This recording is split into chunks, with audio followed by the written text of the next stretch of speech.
Hi everyone, नमस्ते। Proxy ज्ञान में आपका बहुत बहुत स्वागत है। आज प्रॉक्सी ज्ञान पर हम पढ़ने जा रहे हैं एक बहुत ही इंपॉर्टेंट इंटरनेशनल ऑर्गेनाइजेशन ऑर्गेनाइजेशन नहीं बोलेंगे, एनुअल समिट के बारे में। क्या होगा ये annual summit? This is basically about the BRICS organization that we are going to study today. ऐसे ही धीरे धीरे सभी इंपॉर्टेंट ऑर्गेनाइजेशंस जैसे कि G7, ब्रिक्स हो जाता है हमारा, G20, all these important annual summits we are going to cover so that आप प्रीलिम्स रेडी रह सके, चाहे वो बीपीएससी एग्जाम हो या यूपीएससी। बीपीएससी एग्जाम से याद आया कि क्या आपने हमारी बीपीएससी की टेस्ट सीरीज में एनरोल किया है? 1 सितंबर से ये टेस्ट सीरीज स्टार्ट हो रही है, जहां पर आपको one on one mentorship provide करवाई जाएगी। एक प्राइवेट टेलीग्राम ग्रुप होगा आपके लिए, आपके एग्जाम तक सारी क्वेरीज को सॉल्व करने के लिए। एंड इस प्राइवेट ग्रुप में हमारी लीड एजुकेटर रहेंगी वेरोनिका मैम। अगर आप प्रॉक्सी के बीपीएससी टेस्ट सीरीज के लिए रेडी हैं, तो आपको आज सिर्फ ये जो क्यूआर कोड दिया हुआ है इसको स्कैन करके 499 रुपीज की पेमेंट करनी है। एंड देन उसका स्क्रीनशॉट आपको इस व्हाट्सएप नंबर पर भेजना है, जहां हमारी टीम आपको उस प्राइवेट टेलीग्राम ग्रुप में इनरोल कर लेगी। देखिए, टेस्ट देना बहुत जरूरी होता है। क्यों? क्योंकि जब आप पढ़ते हैं किसी चीज को, आपको नहीं पता कि उसमें से क्वेश्चन किस तरीके से बनकर आ सकते हैं। उस तरीके को आपके दिमाग में स्टिमुलेट करने के लिए, डालने के लिए टेस्ट सीरीज का रोल इंपॉर्टेंट होता है। जितने टेस्ट सीरीज आप देंगे, उतना ज्यादा सीखेंगे कि जो पढ़ रहे हैं उसमें से किस तरीके के क्वेश्चन पूछे जा सकते हैं। और हमारा टेलीग्राम चैनल प्रॉक्सी ज्ञान अब बिल्कुल एक्टिव है। आप आज ही हमारे टेलीग्राम चैनल को ज्वाइन कीजिए। क्लास के जितने भी नोट्स हैं, नोटिफिकेशंस हैं, पीडीएफ्स हैं, सब कुछ आपको हमारे टेलीग्राम चैनल पर डेली अपडेटेड मिलता है। हमारे ट्विटर हैंडल प्रॉक्सी ज्ञान को भी आप ज्वाइन कर सकते हैं, जहां latest updates related to your exams are uploaded. So let's get started for today's lecture on BRICS. आपको पता है अभी 15th ब्रिक्स समिट कंडक्ट हुआ है। That is why when Chandrayaan 3 was successfully it landed on moon, the south pole of the moon, our prime minister was not in India. Why? Because he was participating in the 15th BRICS summit, which was hosted by South Africa, Johannesburg. आपको पता होगा कि जब Chandrayaan 3 successfully land हो गया था moon की surface पर, साउथ पोल पर, तब हमारे चीफ, इसरो के चीफ ने ये कहा था, अनाउंसमेंट की थी कि prime minister Narendra Modi is going to be live from Johannesburg. Why? Because the BRICS summit was getting conducted. आप सोचोगे BRICS summit basically it is an organization, that means no, it is not an organization, it is basically an annual summit. ये कोई organisation form में exist नहीं करता। BRICS का full form है, it is N acronym, a short form for Brazil, Russia, India, China, and South Africa. Initially, it was made up of only 4 nations. That was Brazil, Russia, India, and China. But in 2010, South Africa was also added into the membership of this summit. And this name BRICS, ये जो नाम है ना BRICS, ये किसने दिया है? Goldman shacks करके एक बहुत बड़ी इंटरनेशनल कंसल्टेंसी फर्म है, जिसके हमारे ओनर हैं, फाउंडर हैं, आप बोल सकते हो, मिस्टर जिम ओनील।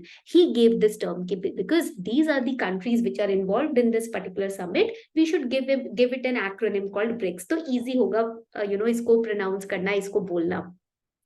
अब आप यहाँ देखेंगे कि ये जो ऑर्गेनाइजेशन है, इसका जो 15th समिट अभी कंडक्ट हो रहा है, इसके अंदर एक बहुत इंपॉर्टेंट बात कही गई है। What is that important announcement which was given during the summit? That is that the membership now has been expanded from 5 countries to 11 countries. पहले 5 countries थी, आप देखोगे Brazil, Russia, India, China, South Africa, these were the 5 nations which were a part of this summit. But now the membership has been expanded. अब Egypt, Iran, Saudi Arabia, UAE, Ethiopia and Argentina are also going to be a part of this particular summit. इस summit का part अब Egypt, Iran, Saudi Arabia, UAE, Ethiopia, Argentina भी रहेंगे। Basically मैं इसको कैसे याद रखूंगी? E square, Egypt and Ethiopia, ठीक है। देन उसके बाद मैं लिखूंगी आई यूएई, आई, या फिर आप यूएई भी ना लिखें, IUSA।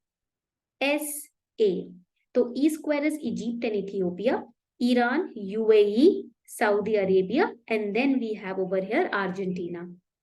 ओके तो इस तरीके से आप अपना कोई नाम बना सकते हैं, ठीक है, you can create any name, यहाँ पर आप कोई भी नाम बना सकते हैं in order to remember. For example आप बना सकते हो यहाँ पर ऑस IE², ऑस यानी कि अर्जेंटीना, UAE एंड आपका यहाँ सऊदी अरेबिया, आई से Iran and E² is Ethiopia and Egypt. इस तरीके से एक्रोनिम बनाकर जब आप किसी नेशन को या किसी ऑर्गेनाइजेशन या समिट को याद करते हैं, प्रीलिम्स के लिए आपके लिए उतना ही इजी हो जाता है। Now when these 11 nations, now these 11 members are there in this summit, you can easily say that the representation of BRICS has covered the Middle East, Africa and South American region. अब आप बोलोगे कि इसका फायदा क्या है? Why to be a part of this BRICS summit? What is going to be, what is good that is going to happen for us?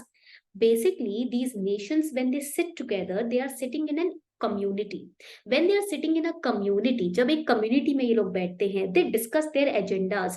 What are the agendas that they discuss? They talk about international terrorism. They talk about how we can stop terrorism, not just domestic, international terrorism. They talk about collectively on climate change. They talk collectively about food and energy security, trade protectionism and WTO. आपको पता है trade barriers, trade restrictions भी लगाए जाते हैं, ऐसी freely आप trade नहीं कर सकते हो। WTO is monitoring it, world trade organization, उसके ऊपर भी बात की जाती है। International economic and financial situation, how it is going on, how we can improve it, how we can control it. All these major agendas internationally discussed किए जाते हैं ब्रिक्स के समिट में, and whatever is finalized is implemented. आपको पता है when India is sitting on in the summit along with South Africa, China, Brazil, Russia, nations like these, we are finally you can say putting it in front of the world कि we are equally capable of participating in these high end discussions. We are equally capable of expressing our opinions. India का BRICS summit का part होना अपने आप में एक बहुत important, आप बोल सकते हो, एस्पेक्ट है हमारे पर्सनल ग्रोथ के लिए, क्योंकि हम जितना ज्यादा इंटरनेशनली और नेशंस के साथ कनेक्ट करेंगे, जितना ज्यादा इन्वॉल्व होंगे, हमारी जो साइंस एंड टेक्नोलॉजिकल डेवलपमेंट है, इकोनॉमिकल डेवलपमेंट है, देन हमारा जो इंफ्रास्ट्रक्चरल डेवलपमेंट है वो प्रॉस्पर करेगा, प्रोग्रेस करेगा, because then we will have aid and help and support from these international organizations and nations, which is going to help us in the long term. हमारे long term development, long term progress के लिए ये summits का हमारा part होना अपने आप में एक बहुत बड़ी बात है। We can not solely progress, हम कभी भी इंडिविजुअली प्रोग्रेस नहीं कर सकते। We have to take the help of these international organizations for that if we want to become a world leader और ग्लोबल लीडर। ठीक है, and now when Chandrayaan 3 has landed successfully on the South Pole, we have become the first nation to do so. Moon पर तो और Nations गए हैं, but south pole पर जाने वाली भारत पहली नेशन है। आप सोचिए कि ब्रिक्स समिट में प्राइम मिनिस्टर नरेंद्र मोदी कितने खुश हुए होंगे, कितना प्राउड फील किया होगा during that summit, knowing that out of all these big B's and big leaders and nations, we are the one who successfully for the first time landed on the part of the moon which was unexplored all these years. That is what is you can say the beauty of being a part of these summits. अब हमारी जो reputation है वो increase होगी, जो हमारा connect है, networking है, रीच है, वो इंक्रीज होगा।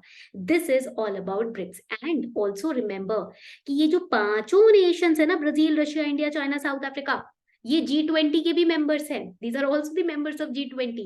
Plus collectively these nations have 23% contribution in the world GDP. Again a very big number, बहुत बड़ा नंबर है ये।